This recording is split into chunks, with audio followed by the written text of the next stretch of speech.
Olá, esse é o podcast da Clear Purpose. Eu sou Marcelo Tuves e hoje a gente vai conhecer uma pessoa que se formou como psicóloga e atua como profissional de RH.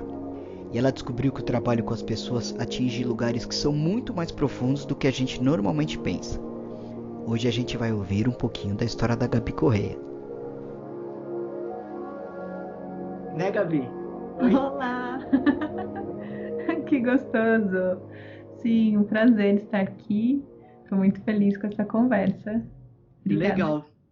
Obrigado por estar aqui conversando com a gente. E a primeira coisa que eu quero te perguntar, o que a pizza significa para você?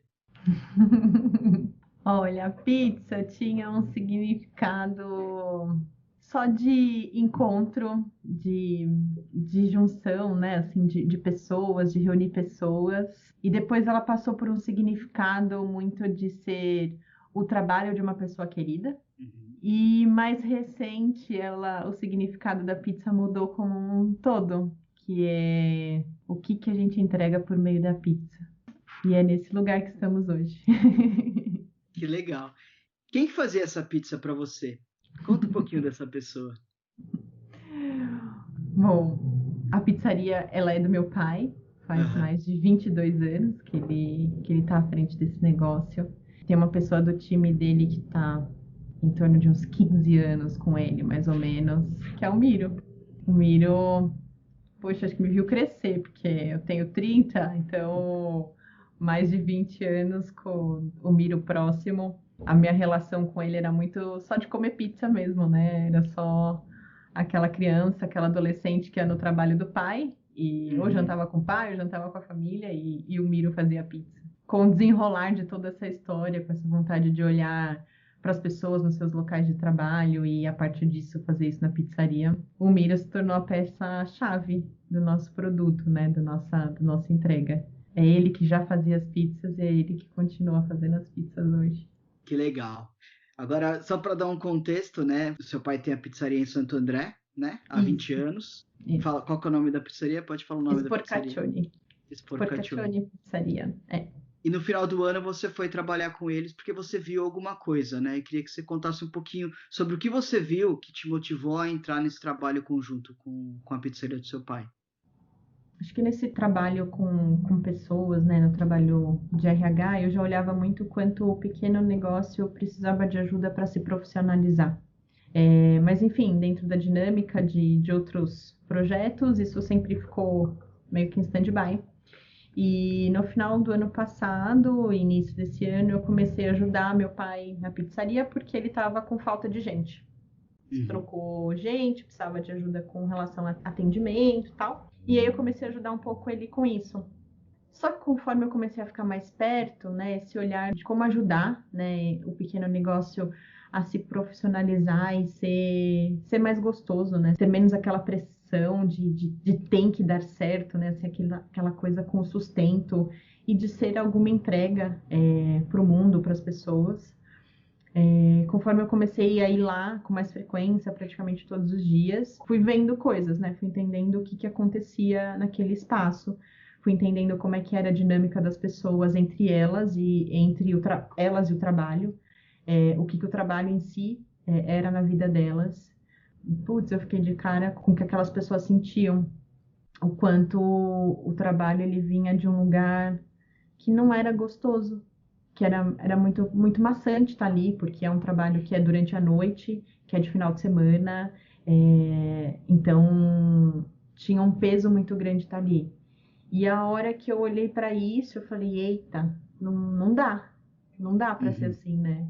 Não dá para essas pessoas continuarem sentindo esse tipo de coisa aqui em nenhum lugar, né? O trabalho não é isso. Sim. Não posso olhar para isso e não fazer nada.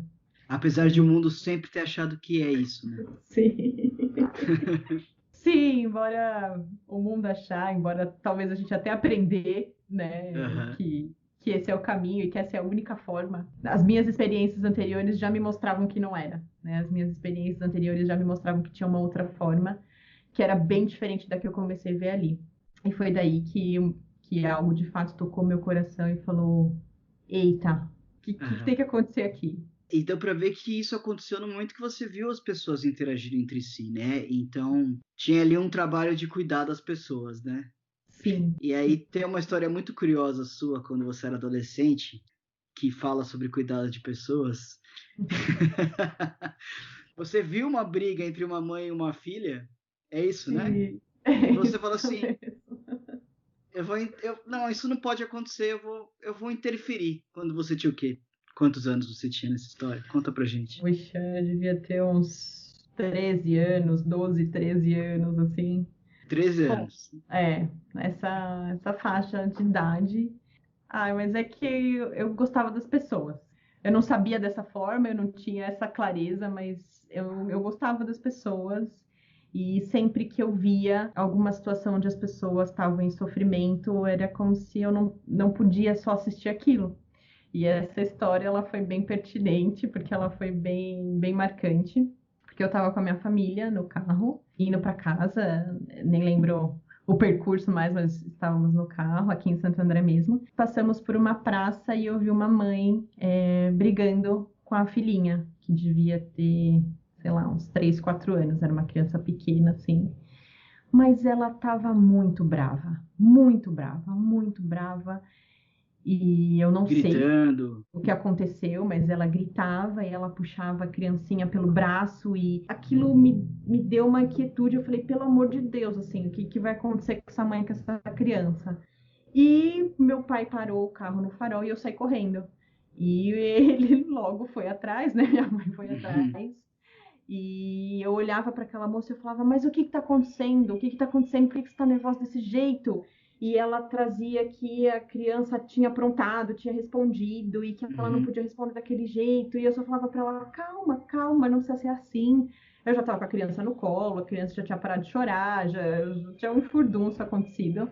Uhum. E foi uma cena muito marcante mesmo, assim, de olhar para o sofrimento das pessoas e não achar que é normal, né? De não achar que não faz parte de mim, né? E que eu não tenho nada a fazer. Foi uma cena despertadora. Bom, então você descobriu que você tem coisas a fazer, né? E aí a Sim. gente volta um pouco para sua história agora. Bom, tem muita gente que está ouvindo a gente que quer conhecer um pouco mais sobre o framework do clareamento de propósito, e eu queria que você contasse. Você passou por ele, ainda está terminando, né? Isso. E o que mudou em você com esse processo? Assim? O que você viu que mudou sua vida de um dia para o outro? Bom, você me perguntou da pizzaria, você me perguntou dessa cena, e teoricamente são coisas que são desconectadas, né? São experiências em fases de vidas muito diferentes e que não teriam relação. Era assim que eu via. Uhum. E aí, quando eu fui fazer o clareamento de propósito, foi nesse momento que eu olhei para a pizzaria e falei: tem algo a ser feito aqui. Mas eu não fazia ideia do que era isso, eu só entendia que tinha que parar para ver aquilo, para ver aquelas pessoas e para ver quais eram os tipos de melhorias que podiam ser entregues ali. E conforme eu fui fazendo o processo, encantador, maravilhoso. É até Uhum. difícil de pôr em palavras as experiências que esse processo nos proporciona. Eu fui fazendo conexão de todos esses temas, dessa experiência como adolescente, de experiências em trabalho anterior, da minha decisão por ir fazer psicologia, e do quanto meu interesse era de fato nas pessoas. Era muito maior do que simplesmente só olhar para uma necessidade da pizzaria, ou então só olhar para uma necessidade também do meu trabalho atual, mas era de que tem algo para ser feito aqui mesmo, né? E de que esse meu olhar para as pessoas ele podia ser organizado e ele podia se tornar palpável. Ele podia sair de um lugar tão abstrato e desconectado. Indo É para um isso. lugar mais prático, imagina. Sim, Que que vo- exatamente. E aí você percebeu essa chance de interferir na pizzaria. Primeiro assim, conta o que você levou para a pizzaria, como as dinâmicas que você fez com a galera para mudar essa sensação das pessoas com o trabalho e de como que isso pode ser entregue para as outras pessoas, para o mundo. Sim. Bom, na pizzaria tem sido um trabalho de formiguinha mesmo. É um pouquinho todo dia. E acho que o princípio, né, é muito interesse, né, a disponibilidade E ao olhar para aquelas pessoas, eu fui sentindo o que era importante para elas, o que precisava ser entregue ali. E aí isso foi orientando a minha conversa com a Joana no processo do clareamento, onde eu ia compartilhando minhas percepções e minha visão com a Joana, e a partir disso a gente ia estruturando ações, né? O que era bom para aquele momento, o que era pautável e pertinente naquele momento, que dava para ser feito. Porque vinham ideias mil, só que a hora que você aterriza e você fala o que dá para praticar, a gente chegava nesse lugar de prática, e aí eu comecei a trazer espaços de escuta para aquelas pessoas. Então, comecei com uma escuta coletiva, então eles nunca tinham feito uma reunião em time. Então, fizemos uma reunião em time, trazendo suas dores, seus incômodos. Tudo isso tem acontecido nesse momento de pandemia também, o que não dá para desconsiderar. Então, tem esse lugar de preocupação, de como que um comércio pequeno se sustenta nessa realidade. Então, também de acolher e de dar informação para as pessoas. E, num segundo momento, fiz escutas mais individuais, pedindo para que as pessoas me contassem mais sobre suas histórias, para que eu, de fato, pudesse conhecê-las, né? Sair do lugar de pizzaiolo, de forneiro, de atendente, e, de fato, quem é que está ali, né? Quem é que está fazendo a pizza, quem é que está assando a pizza, quem é que está atendendo. E foi muito rico. Você está contando de um trabalho que você fez com a pizzaria, né? E um trabalho, um ambiente que você já conhecia. Como isso vai chegar no mundo? Qual a dádiva que você vai entregar para o mundo com tudo isso que você aprendeu?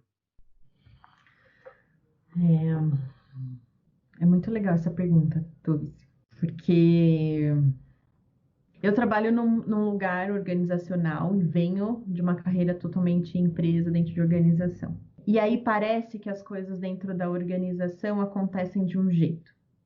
E aí quando eu fui para um comércio pequeno, pareciam que as coisas eram de outro jeito, como se as necessidades fossem diferentes.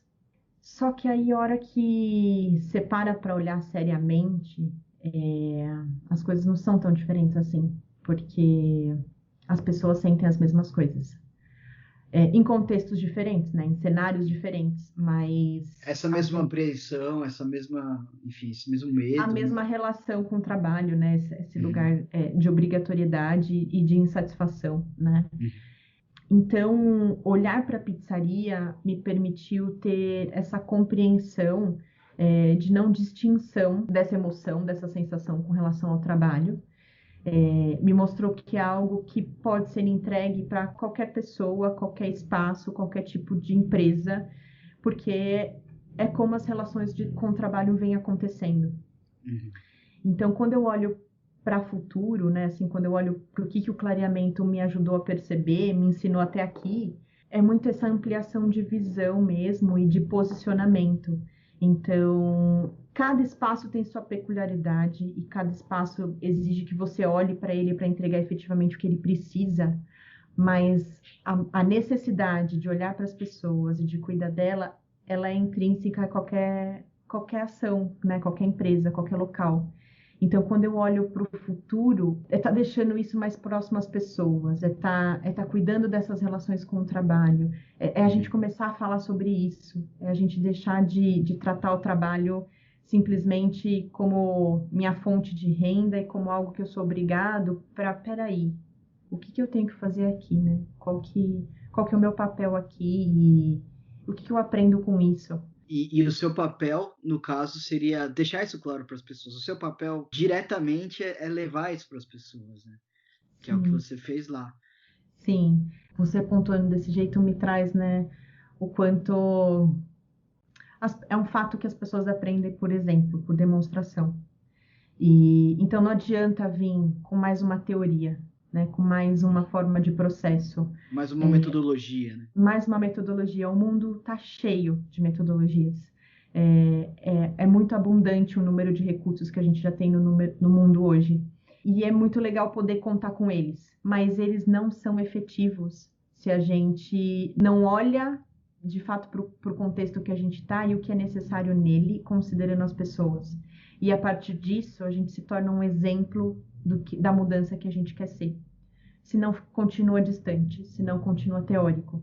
E aí, olhando para o meu papel, ficou claro esse exemplo que eu preciso ser em qualquer que seja a organização e equipe que eu tiver dentro, né? Então, esse olhar de fato, exemplificar e ir mostrando o caminho para que as pessoas consigam se aproximar do que eu estou fazendo e isso ir tornando mais fácil para elas e tornando, de fato, um caminho, né? Que até então é desconhecido, elas não tiveram contato com isso ainda, né? Então, de tornar isso possível. Legal. Agora, queria te fazer uma última pergunta.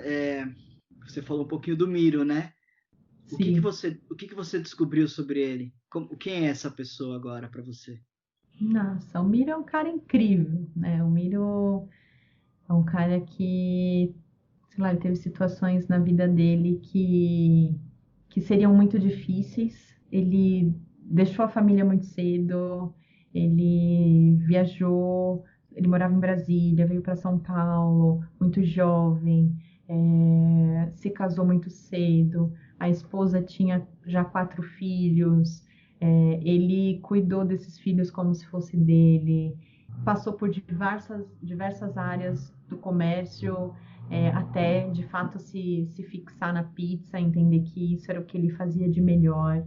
E teve muitos momentos na vida dele que quem olhava poderia falar como momentos de fracasso, como momentos que não deram certo, exemplificando, né, momentos onde, por exemplo, ele decidiu investir no negócio dele e isso não deu certo, ele acabou se separando. E a hora que ele conta essas histórias, né, ele fala, poxa, né, eu sou um trouxa por não dar valor a essas coisas, né, por ainda querer bem as pessoas. E quando eu olho para ele, eu falo, nossa, mas é tudo de mais lindo que a gente tem em alguém, né? Essa vontade de não importa o que aparentemente não deu certo, né? O que importa é a trajetória, onde ele chegou, onde ele está hoje, o que ele continua entregando para as Uhum. pessoas, né? Então, o Miro não é mais um pizzaiolo. Ele agora é uma pessoa que faz parte de fato da sua vida, né? Com certeza, sim. Nem chances de não fazer mais. Legal, e acho que vai ser nossa função, a sua função e a nossa de todos nós de fazer com que as pessoas em volta da gente, que elas façam parte das nossas vidas de verdade. Sim. Obrigado, Gabi. Obrigado por essa conversa. Obrigada, Tuvis. Que delícia falar desse processo, falar dessa experiência que jamais foi imaginada, jamais foi pensada que um dia eu faria isso, falaria disso, e o quanto o clareamento de propósito foi uma ferramenta tão grandiosa de tornar palpável o que não é, né, que são as emoções, são os pensamentos, e ser uma ferramenta tão eficaz em aterrizar mesmo o que são essas coisas e conectar temas que não necessariamente estariam conectados. Então, obrigada por ter esse espaço e compartilhar isso com as pessoas, que é uma delícia. Obrigado a você por compartilhar.